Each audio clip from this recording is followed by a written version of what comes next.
So finally, all the parts for the Thunderbird have arrived. I feel like I've been waiting for an age. So the oil filter, HF401, which fits into the Thunderbird, it took like over a week to arrive. I don't know why. Got myself some fresh oil. I need to sort the front brake out as well, because that just nothing there, so I need to sort that out. Put my new indicators on. I'm thinking that I'm going to get some carb cleaner and put that through as well. I'll take out the spark plugs because I've got the correct spark plug socket size, although it doesn't fit onto any of my wrenches, so I'm going to go and have to get kind of a wrench adapter from Toolstation now. I'm hoping to get this started by the weekend so I can give it a little spin, because I have missed being out on the bird.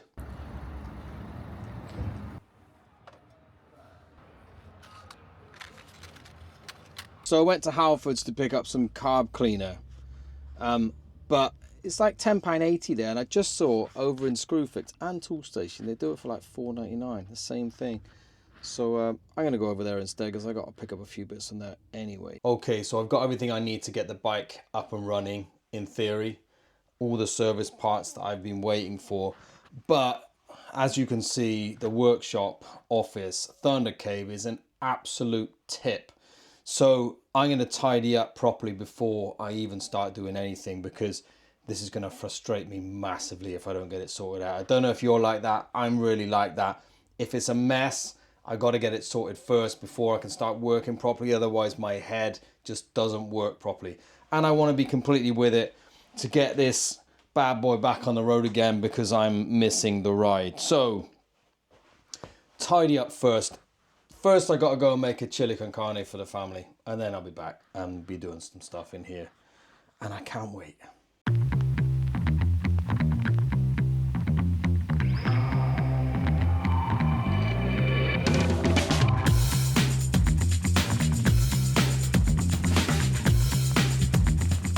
So my plan today, or this afternoon, fill the coolant back up again, fill the oil, put the new oil filter in. Now, take a look at that. The new one obviously on the left. That other one is black and horrible, so definitely time for that replacement. So yeah, I'll be doing that today. Filling back up with oil. Right, let's have a little clean down here. Make sure we got nothing that would stop a good connection. It's quite gunky down here actually. I think I've had a bit of an oil leak. Nothing major, but just a bit of something going on. Looks like it might have been coming from there actually. Let's see if I can get a spanner on that to give it a little tweak. It's not had any excessive oil leak, but certainly a little bit. So the last time I did an oil change on this one, everything was back in and all of that, and I was left with this washer, which I knew had come from here. There's one of these washers on the bottom there, and there needs to be one on the top as well, which is, I guess, probably not absolutely essential. It's so that the washer takes the force rather than the plastic on the filter. So need to make sure I don't forget to put it back in this time. I managed to ride it all the way to Turkey and back without it being a major issue, so I'm sure it wasn't that essential. Otherwise, we wouldn't have got back, but or down for that matter. Get my little screwdriver, get this little O-ring out of here, and put the new one on. So as you can see, there's a little O-ring on there as well, and in this packet you get both the big one and the small one.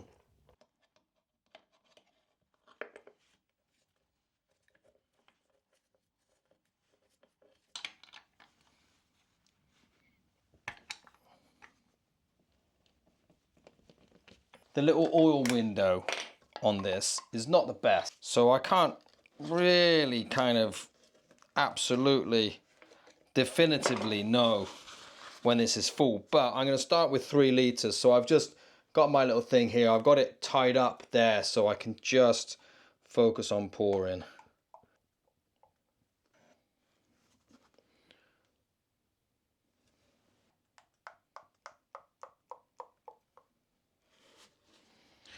But the bike's absolutely loving this.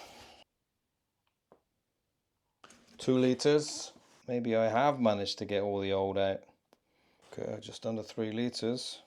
It says 4 litres and we're just about 4 litres. I'm going to leave it at that. There might be a tiny, I'm guessing we must have 100 or 200 millilitres of the old stuff still in there. That's what I'm guessing. So I don't want to overfill it at this point. That's plenty for now. She's not happy at all and will not start no matter what I do. So I put a new battery in there. That's obviously fully charged. I've changed the oil filter. I've replaced the coolant. All kind of simple servicing things, really. I've checked that my spark plugs have got a spark. They're sparking really well. So everything should be firing just fine.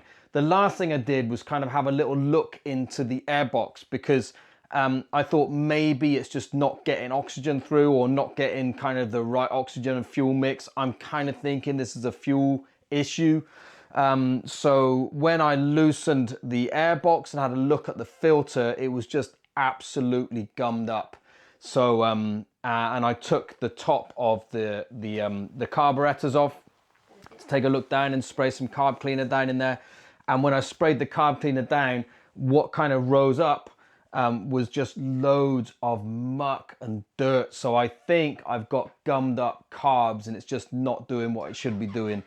This is my own fault. I rode it down through Europe into Turkey, obviously really dusty, really hot, really messy. And I didn't give it any kind of service afterwards whatsoever. I've just been riding it. But for the last 6 months or so, it's been getting harder and harder to start. And so it's been giving me kind of the warning signs for a good while, and I've not paid attention, not taken heed to that at all. And I'm paying the price for it now. So it's time just to do a proper strip down. So I'm going to take out the carbs. I'm going to clean them out properly. I'm going to change anything in there that might need changing. Make sure all the jets are cleared through so that the carbs are delivering fuel properly and we can get the bike started again. I don't think I need new spark plugs. I had a really good spark from the spark plug that I removed. But I bought new spark plugs anyway, just in case, because when I'm getting this far, I may as well just kind of replace all those replaceables and get it back up and running. Hopefully, fingers crossed. There's a few other things I'm thinking about as well. You know, should I have a second bike? And I'm not, you know, I'm not even joking around. I'm not trying to give myself an excuse to buy another bike, but these bikes of this kind of age, they do need a bit of maintenance and sometimes they're going to be off the road, but I don't want to be losing like days of riding when I could be out riding, because it's not like we have 365 days a year here in the UK that we can get out and ride. There's a limited amount of days, really, unless you're okay with being freezing cold and wet, which I don't really like that much. So do I get another bike that is kind of something that I can jump on that will always just start, you know, there's no issues with it, but I guess I got to keep that one maintained. But anyway, you know what I mean? So I've always got one on the road. And if I do that, what's it going to be? Do I spend kind of a decent chunk of money on it, or do I go for something that is kind of like just a reliable workhorse of a bike? I don't know. I'm kind of torn because I can't just have boring bikes. I'm not really into kind of any newer Japanese models or anything like that. I love the old fashioned grunt. I like the older Japanese stuff big time. And I think it's got to be carb models as well so that I can actually tinker with it a bit. But I don't know. Is this my time to get a Harley? Maybe. So this is the only bad design bit on this bike, and that is to get the airbox off, this thing here, you got to take the carbs off to do that. So I don't mind that because obviously I'm taking the carbs off now. So these are going to be popped off. I pulled them back this way when I've loosened them off, of course. I pulled them back this way, and then I can just slide the airbox out, and then we can start working on the carbs and get everything sorted out. But I've heard of people that have cut these and joined them somehow. It'll be really interesting to know if you've done that, because then you can just pull these back from the carbs and take them out this way, and then you can access your airbox really easily and your air filter. But I think once you've changed the filter on this, it's a good while before you need to change the filter again.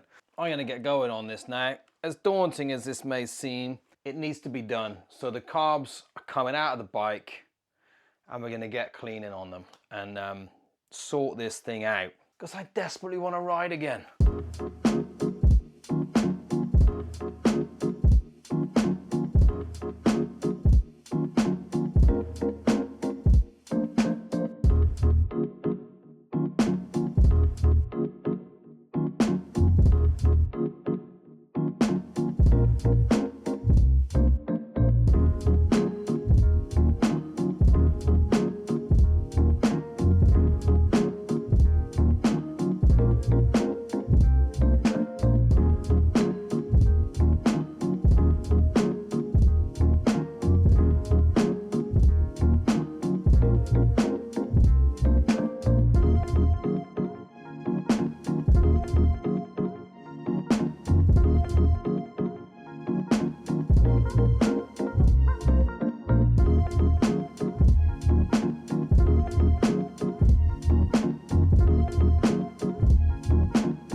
So we got the carbs here, got them all taken off, kind of ready to go. So we're just gonna give them a good clean now. So I've got my carb cleaner here.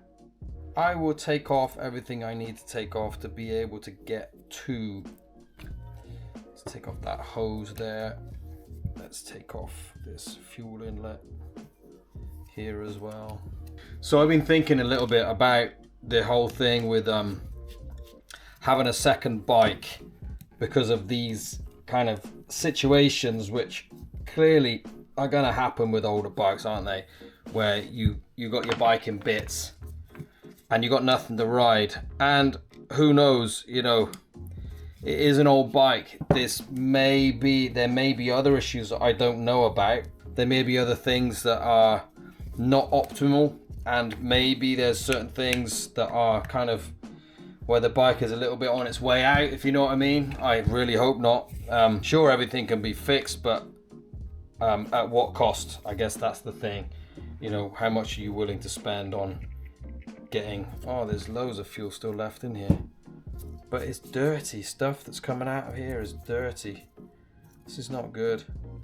Let's give them a little strip down. Let's see what we can find. Already rounding off things here. That's not good, is it?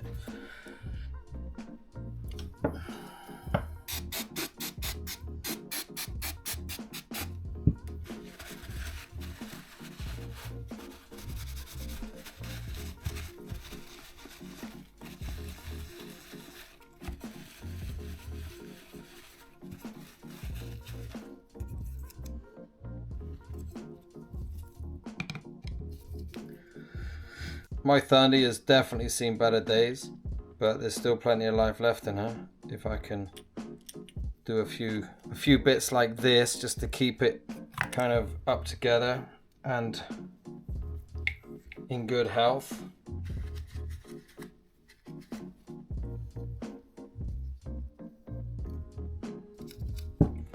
That is obviously the main jet there.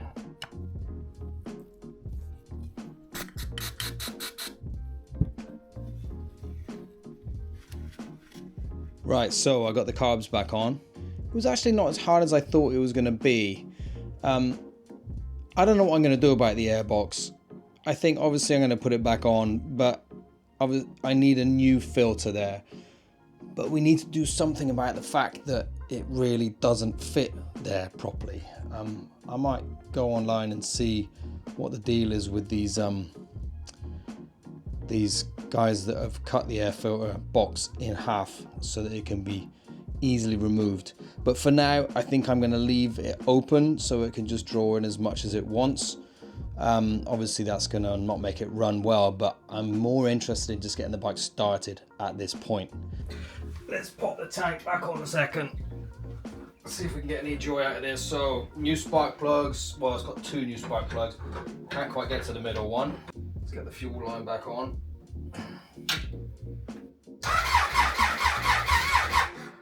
Get a bit of easy start in there as well. See what we can do.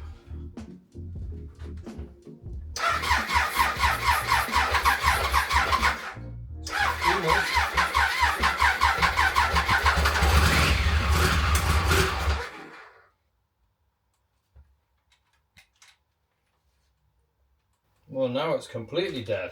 What happened there?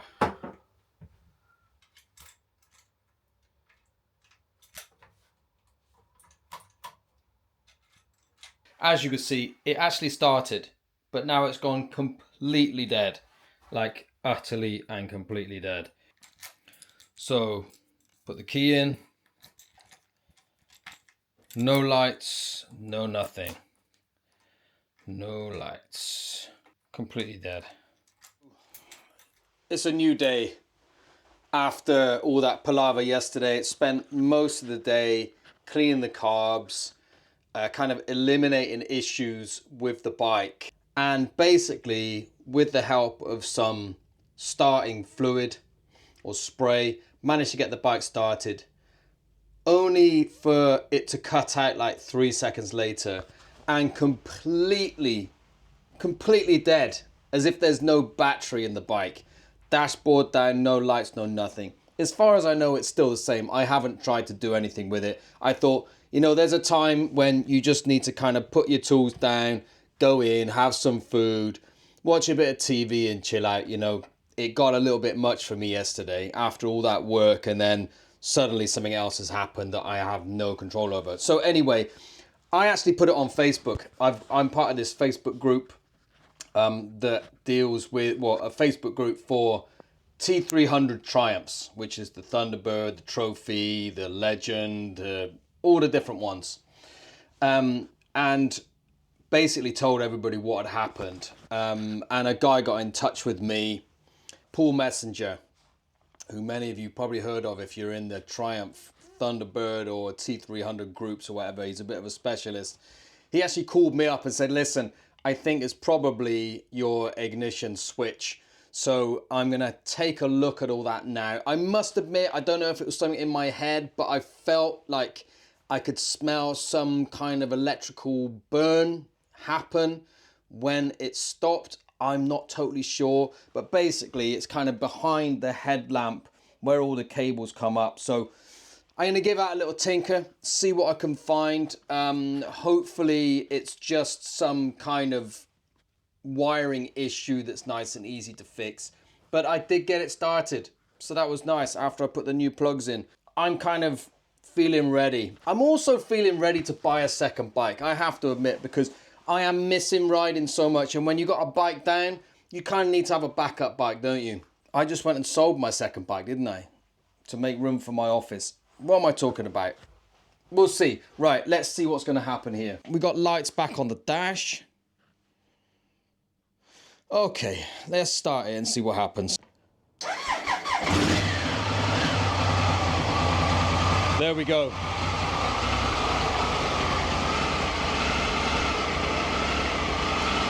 She's back.